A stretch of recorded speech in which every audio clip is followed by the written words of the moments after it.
20 août 2026, c'est la deuxième tranche d'information de cette journée. Merci de nous rejoindre.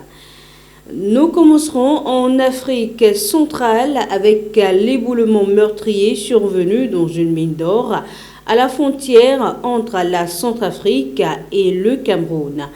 Nous nous intéresserons ensuite à la situation des migrants à Ceuta où les autorités espagnoles tentent de répondre à une crise humanitaire persistante.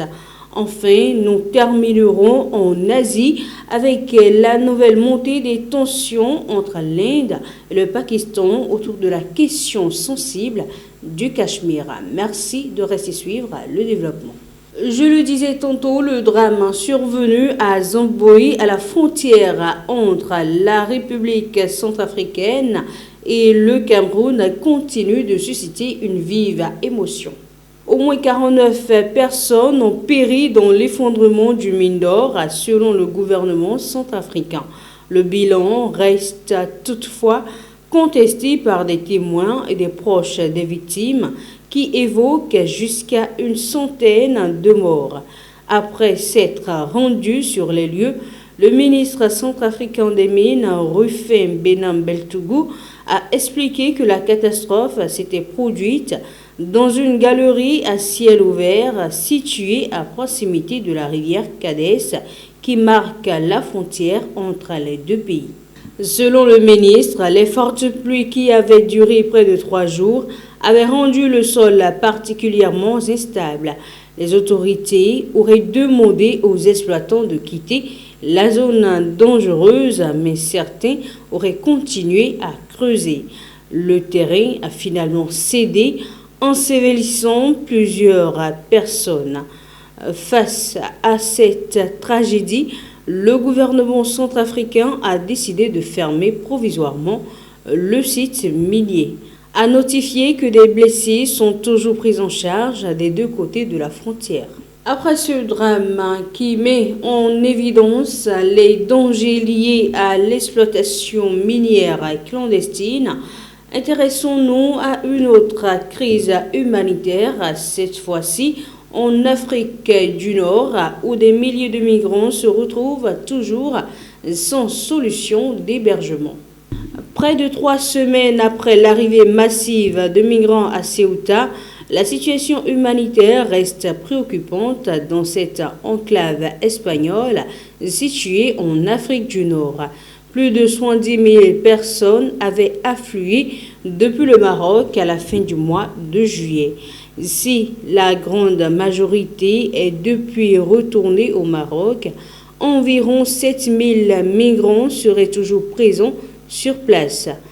Pour répondre à l'urgence, les autorités espagnoles ont transféré environ 1800 personnes qui dormaient dans les rues ou sur les plages vers des structures d'hébergement temporaire.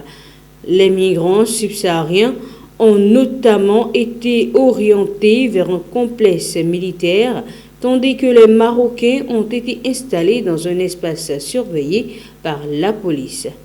La situation des mineurs non accompagnés constitue l'un des principaux défis. Madrid prévoit de transférer environ 500 jeunes filles vers l'Espagne continentale afin de leur assurer une prise en charge adaptée. Cette crise provoque également des tensions politiques. Le Parti populaire réclame notamment l'expulsion des migrants encore présents à Ceuta. Le gouvernement, quant à lui, rappelle que l'expulsion massive de mineurs isolés est contraire au droit espagnol. Dirigeons-nous maintenant vers l'Asie où une déclaration diplomatique ravive les tensions entre l'Inde et le Pakistan. Les relations entre l'Inde et le Pakistan connaissent une nouvelle période de tension après des déclarations de l'ambassadeur américain à New Delhi, C.J. Gore, concernant le statut du Cachemire. Lors d'un déplacement à Srinagar, dans la partie du Cachemire administrée par l'Inde, le diplomate américain a déclaré que le territoire constituait une partie importante de l'Inde. Une déclaration immédiatement rejetée par Islamabad qui revendique la souveraineté sur l'ensemble du Cachemire. Le Pakistan a convoqué le représentant américain et dénoncé des propos jugés factuellement erronés. Islamabad rappelle que le Jammu et Cachemire demeure un territoire disputé entre les deux pays. Le conflit autour de cette région remonte à la partition de l'Inde britannique en 1947. Depuis, l'Inde et le Pakistan revendiquent tous deux la totalité du territoire et ont connu plusieurs affrontements. Les relations bilatérales se sont encore détériorées après un attentat meurtrier au Cachemire, suivi d'un conflit armé de 4 jours.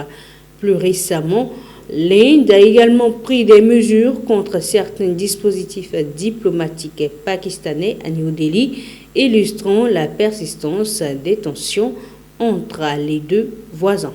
C'est ainsi que s'achève le rendez-vous informatif de la journée. Merci de nous avoir suivis et à très bientôt.